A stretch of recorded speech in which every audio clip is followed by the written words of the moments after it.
안녕하세요. JP가 일주일 만에 다시 왔습니다. 유튜브 편집 프로그램 툴을 바꾸면서 편집에 좀 더 노력을 기울여 보려고 합니다. 지난 시간에 노원역의 상권 분석을 했었는데 이번에는 강남구 논현동에 있는 학동역의 역사와 상권 분석에 대해 진행해 보려 합니다. 지금 바로 출발해 보겠습니다. 출발.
학동역 사거리를 우선 영상으로 보셨으니 이제 제가 별도로 준비한 자료를 보시면서 알아가 보도록 하겠습니다.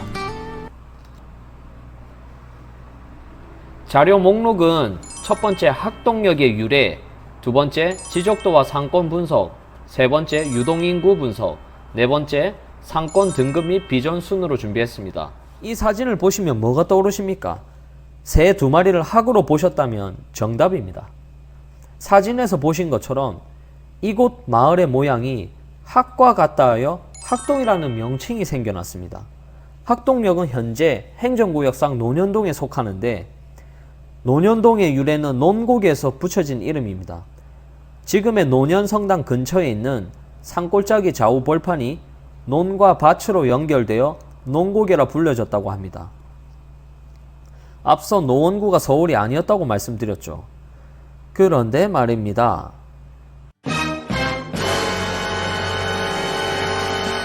강남의 논현동이 서울이 아니었다고 하시면 믿기시겠습니까? 실제로 그렇습니다. 뭔 개소리야! 논현동의 역사는 조선시대로 거슬러 올라가 보겠습니다. 시작은 바로 경기도 광주군 언주면 논현리였습니다. 1963년 서울특별시 행정구역 확장에 따라 서울특별시의 성동구로 편입이 되고 1975년 강남구가 신설되어 편입이 됩니다. 그 중에서 저희 사무실이 위치한 학동역은 1980년 논현동에서 분리되면서 학동으로 분동되었다가 1982년 구획정리 사업이 완료되면서 다시 논현동으로 편입되어 논현로를 경계로 지금은 논현 2동으로 탄생하기에 이릅니다. 지도를 보시면 파란색 라인이 논현로 도로인데 이 라인을 기준으로 논현 1동과 2동이 나뉘어집니다. 즉 7호선 논현역은 1동으로 보시면 되고 학동역은 2동으로 보시면 됩니다.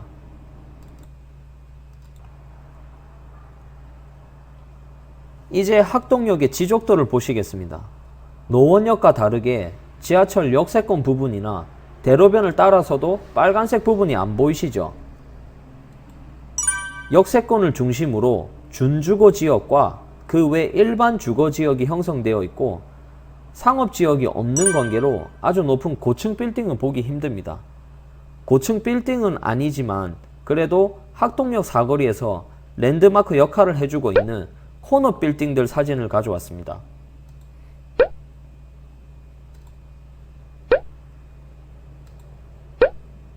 앞서 실제 촬영한 영상으로 보여드렸던 학동역 주변을 분석해 드리겠습니다. 우선 큰 도로를 기준으로 보셔야 됩니다. 세로로 논현로, 가로로 학동로의 도로가 지나고 있습니다. 그리고 여기 숫자 보이시죠? 감을 잡으신 분들은 알 수도 있지만 지하철 출구 번호입니다. 참고로 서울 지하철역의 출구 번호는 임의대로 정하는 것이 아니라 시계 방향 순서대로 배정이 되는 것을 원칙으로 합니다.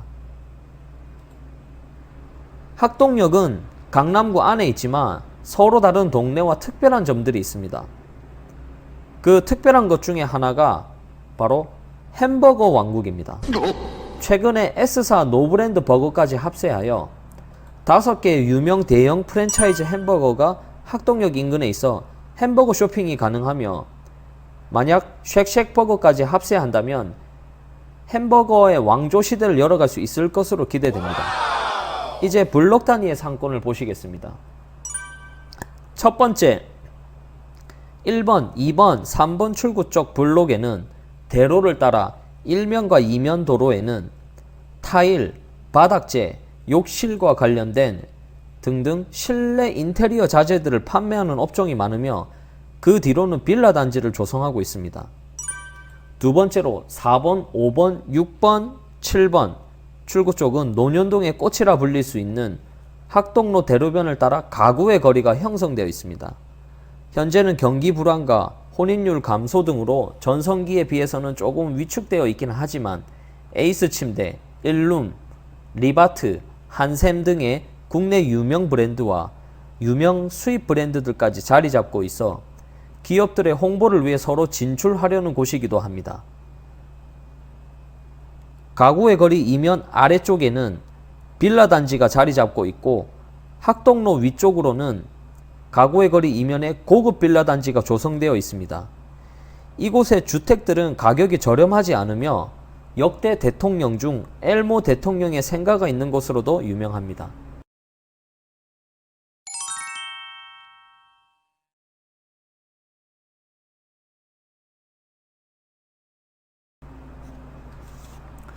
마지막으로 9번, 10번 출구 쪽은 학동역에서는 상대적으로 상권이 발달될 지역이며 학원, 병원을 비롯한 먹자 상권과 오피스가 혼재하고 있습니다. 이쪽도 비슷하게 안쪽 이면으로는 빌라 단지가 조성되어 있고, 강남에서는 보기 드문 대학교가 있는 곳입니다. 바로 국제예술대학교이죠. 참고로 학동역 인근의 학원은 연기를 준비하는 학원이 많은데 이 외모가 심상치 않은 분들이 상당히 많습니다.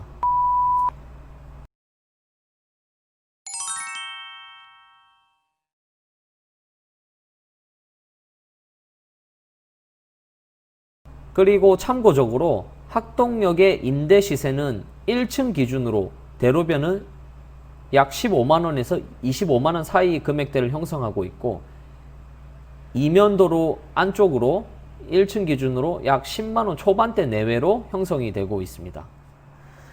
이제 유동인구를 한번 보겠습니다. 먼저 월별 유동인구를 보시면 전반적으로 2월 계기로 조금 감소하는 경향을 보여주는데, 학동역은 일반적인 오피스 상권이므로 코로나에 따른 재택근무자들의 증가한 영향으로 보입니다. 남녀 성별은 남자가 약 50% 우위를 보이는데, 판매 업종 중에 건축과 관련된 인테리어 관련 업종이 많다 보니 여성이 상대적으로 적은 걸로 보이고, 연령별 유동인구 또한 전형적인 오피스 상권과 같이 30대, 40대가 주를 이루고 20대, 50대, 60대가 그를 뒷받치고 있습니다.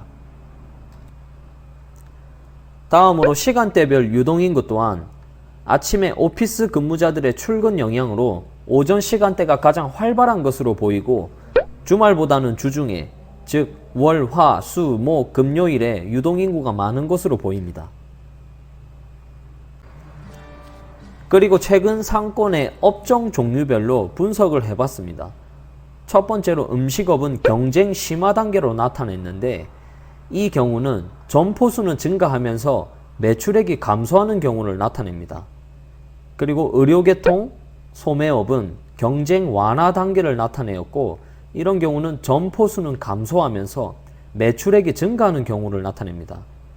그리고 생활서비스업은 업종 쇠퇴를 나타냈는데, 이 경우는 점포수는 감소하면서 매출액도 감소하는 경우로 가장 안타까운 경우를 나타냅니다. 이를 토대로 상권 등급을 확인해 보니 1등급이 나왔습니다. 지난번 노원역 상권이 2등급이 나온 것을 보면 역시 강남은 강남인가 봅니다. 네임밸류 짱입니다. 세부적으로 보면 성장성과 구매력에서 높은 점수를 얻은 걸로 보입니다. 강남권의 경우 많은 호재가 있는 것과 높은 소득을 바탕으로 구매력이 상당히 좋다는 것을 알 수 있습니다. 학동역의 입지는 위쪽으로는 도산대로, 신사 압구정, 우측으로는 강남구청, 건설회관 등의 공공기관, 좌측으로는 노년역 방향의 가구의 거리가 있고 아래쪽으로는 언주역, 역삼역 등의 중심 업무지구로 갈 수 있는 좋은 위치에 있습니다. 비전을 살펴보시면 첫 번째로 2027년 위례 신사선이 개통 예정에 있으며 이로써 도산대로를 통해 유입인구가 증가할 것으로 보이고, 두 번째로 신분당선의 연장으로 노년역과 신사역이 개통 시 가구의 거리가 더 활성화될 수 있을 것으로 보입니다. 마지막으로 건설회관과 서울본부세관을 비롯한 공공기관의 오피스 상권은 미래에도 안정적인 오피스 상권을 보장해 줄 것으로 보입니다. 이상으로 학동역 상권 분석에 대한 영상을 마치도록 하겠습니다. 시청해 주셔서 감사하고 좋아요, 구독 부탁드리겠습니다.